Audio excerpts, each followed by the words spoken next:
Илнең эшче кулларга кытлыгын ничек хәл итәргә? Чит илләрдән эшчеләр кабул итүнең тәртибе үзгәрерме? Әлеге һәм башка сорауларга җавап бирү өчен без бүген студиягә Россия Федерациясының Дәүләт Думасы депутаты, Татар Федераль Милли Мәдәни Автономиясе Советы рәисе Илдар Гыйльметдиновны чакырдык. Актуаль әңгәмә сәхифәсен журналист Миңназым Сәфәров алып бара. Хәерле көн, Илдар әфәнде. Хәерле көн.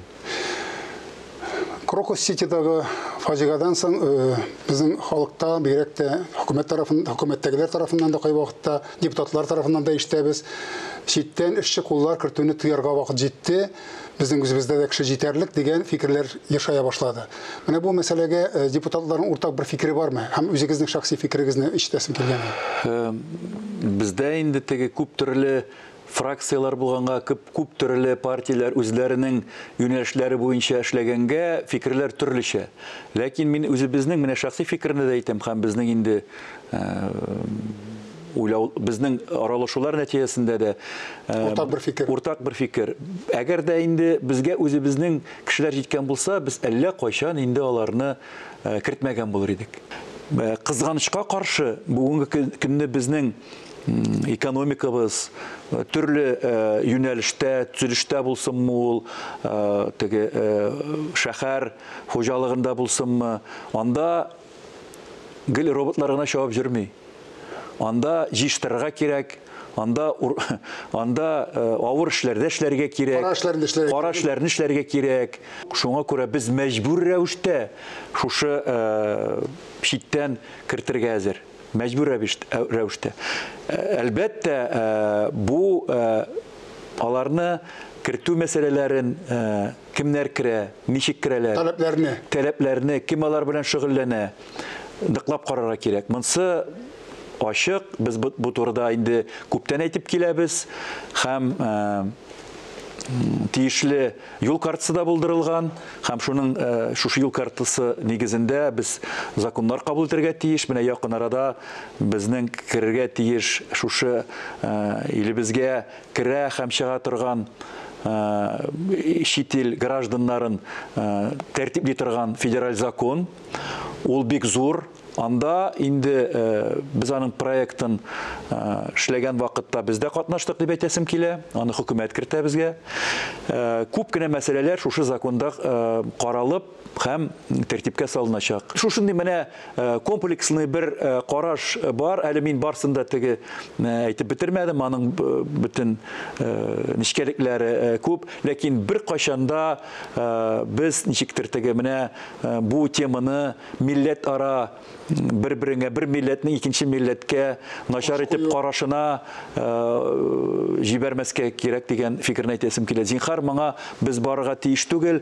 Без шушы милләт ара таркалуга, тартышуга барып җитәбез икән, бу инде безне шуны телиләр дә бит инде читтән, шулай ук безнең дошманнар шуны гына телиләр.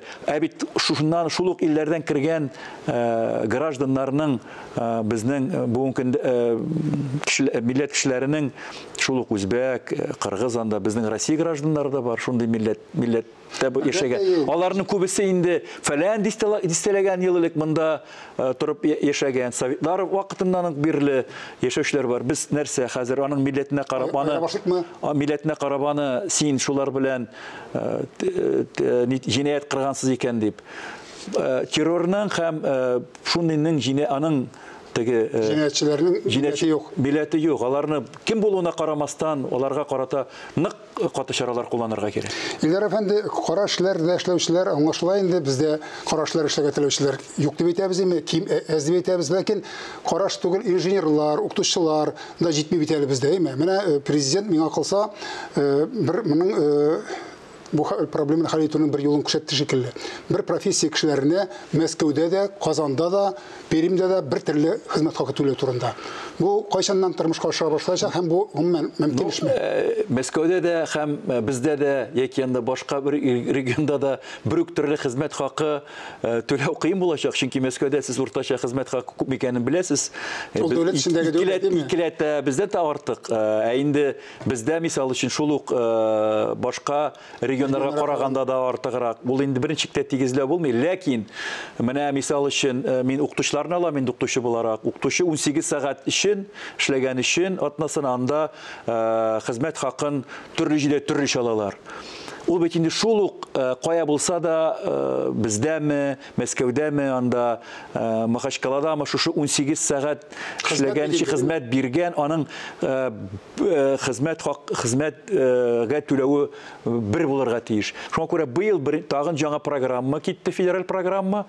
Аңа әйбәт кенә акча чыгымнары каралган. Менә шушыларның турак урыннарын, уку урыннарын тәртипкә салу өчен акча чыгымнары. Һәм аларны да юнәлешле рәвештә билгеләргә. Бик зур рәхмәт тәфсилле җавапларыгыз өчен.